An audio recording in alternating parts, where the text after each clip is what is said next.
Halo anak-anak, selamat datang di pembelajaran IPA. Hari ini adalah hari pertama kita belajar IPA. Nah, pada pertemuan pertama ini kita akan membahas materi yang berjudul objek IPA dan pengamatannya. Namun sebelum kalian belajar tentang objek IPA dan pengamatannya, ada baiknya kalian mengenal terlebih dahulu apa yang dimaksud dengan IPA. Kalau kepanjangannya kalian pasti sudah tahu, yaitu ilmu pengetahuan alam. Nah, IPA ini terbagi menjadi 4 cabang ilmu lain loh. Yang pertama ada fisika, yang kedua ada kimia, yang ketiga ada biologi, dan yang keempat ada ilmu bumi dan antariksa. Nah, IPA ini secara umum merupakan ilmu tentang segala sesuatu yang ada di sekitar kita. Apa saja yang ada di sekitar kita? Ya, ada makhluk hidup dan makhluk tak hidup.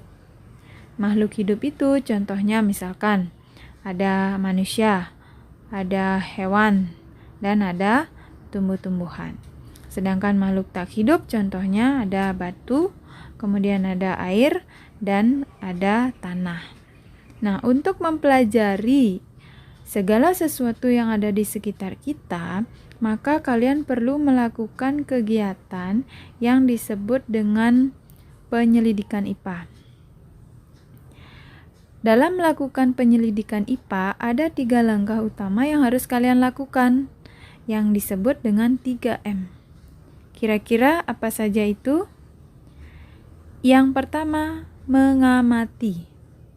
Mengamati ini merupakan kegiatan mengumpulkan data atau informasi dengan menggunakan panca indera maupun pengukuran dengan alat ukur yang sesuai. Nah, dari hasil pengamatan, nanti akan diperoleh 2 jenis data. Ada yang disebut data kualitatif, ada yang disebut dengan data kuantitatif.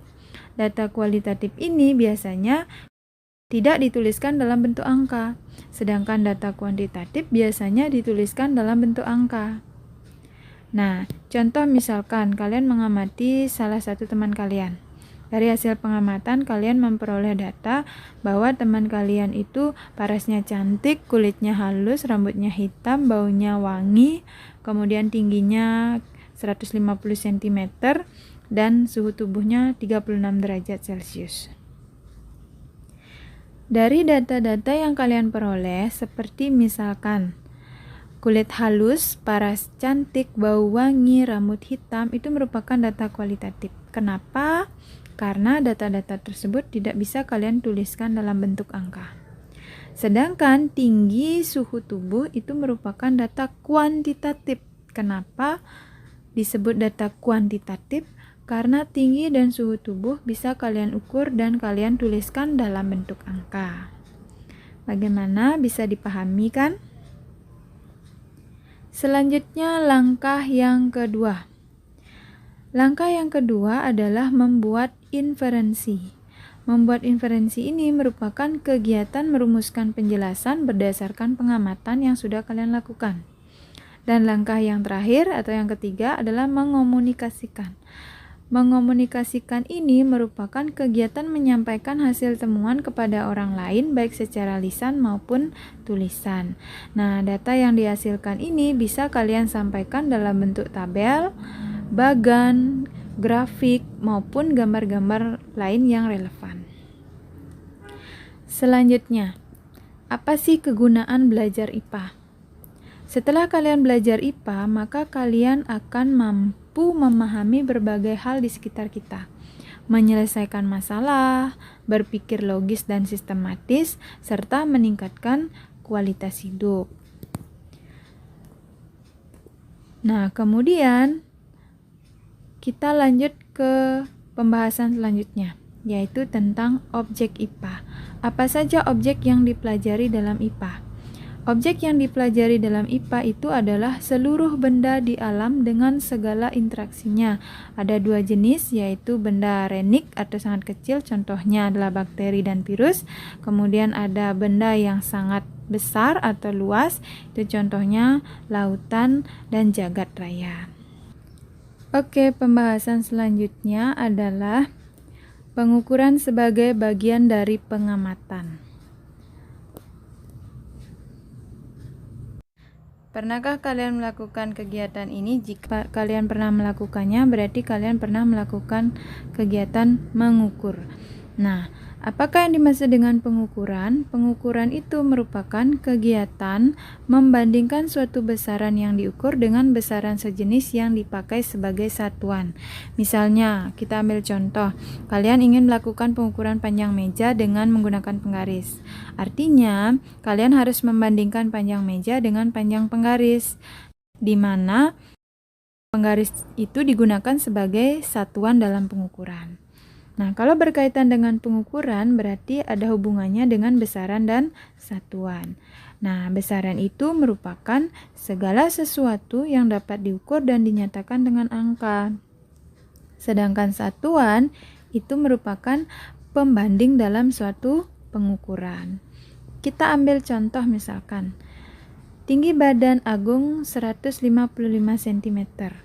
Nah, dari pernyataan tersebut, yang manakah dimaksud dengan besaran, yang mana termasuk satuan, dan yang mana nilai? Yang termasuk besaran adalah tingginya. Kenapa? Karena itu yang bisa kita ukur dan kita tuliskan dalam bentuk angka. Sedangkan satuannya adalah cm dan nilainya adalah 155. Oke, selanjutnya kita bahas tentang satuan pengukuran. Nah, untuk satuan pengukuran ini ada dua jenis satuan, ada satuan baku. Satuan baku ini merupakan satuan yang hasil pengukurannya sama setiap orang. Contoh misalnya meter, kilogram, sekon, sentimeter, dan lain sebagainya. Yang kedua itu ada yang namanya satuan tidak baku, yaitu satuan yang hasil pengukurannya tidak sama setiap orang. Misalkan contohnya jengkal, depa, dan langkah. Jengkal, depa, dan langkah merupakan satuan tidak baku karena hasilnya tidak sama setiap orang. Selanjutnya kita bahas tentang besaran pokok. Besaran pokok ini merupakan besaran yang satuannya sudah ditetapkan terlebih dahulu. Ada 7 besaran pokok yang kita kenal, yaitu yang pertama ada panjang, satuan dalam SI adalah meter, alat ukurnya adalah penggaris, pita ukur, jangka sorong, mikrometer sekrup. Yang kedua ada massa, satuannya kilogram, alat ukurnya neraca Ohaus, timbangan. Kemudian yang ketiga ada waktu, satuannya adalah sekon atau detik, alat ukurnya adalah stopwatch, jam tangan. Yang keempat ada suhu, satuannya Kelvin, alat ukurnya termometer. Yang kelima ada kuat arus, satuannya adalah ampere, alat ukurnya ampere meter. Yang keenam ada intensitas cahaya, satuannya kandela, alat ukurnya candle meter atau lux meter. Yang terakhir adalah jumlah zat, satuannya adalah mol. Nah, untuk mempermudah kalian mengingat, kalian bisa gunakan kata-kata P, M, W, suku, injum, di mana P itu merupakan panjang, M itu massa, W itu waktu, suhu, Q itu kuat arus, intensitas cahaya, jum itu adalah jumlah zat. Selanjutnya kita bahas besaran turunan. Besaran turunan itu merupakan besaran yang satuannya diturunkan dari besaran pokok. Besaran turunan itu ada banyak, tapi kita bahas hanya 4 saja di sini. Yang pertama ada luas. Luas satuannya dalam SI adalah meter persegi. Luas itu diturunkan dari besaran pokok panjang. Kenapa bisa besaran pokok panjang? Kalian perhatikan satuannya. Satuan luas adalah meter persegi, di mana meter itu merupakan satuan besaran pokok panjang. Sehingga dikatakanlah luas itu merupakan besaran turunan yang diturunkan dari besaran pokok panjang. Begitu juga dengan volume. Kemudian ada kecepatan. Kecepatan itu satuannya adalah meter per sekon. Artinya dia diturunkan dari besaran pokok, panjang, dan waktu. Kemudian yang terakhir ada massa jenis. Massa jenis satuannya kilogram per meter pangkat 3. Itu artinya dia diturunkan dari besaran pokok, massa, dan panjang. Baik, demikian yang bisa Ibu sampaikan. Semoga bermanfaat dan bisa dipahami. Terima kasih.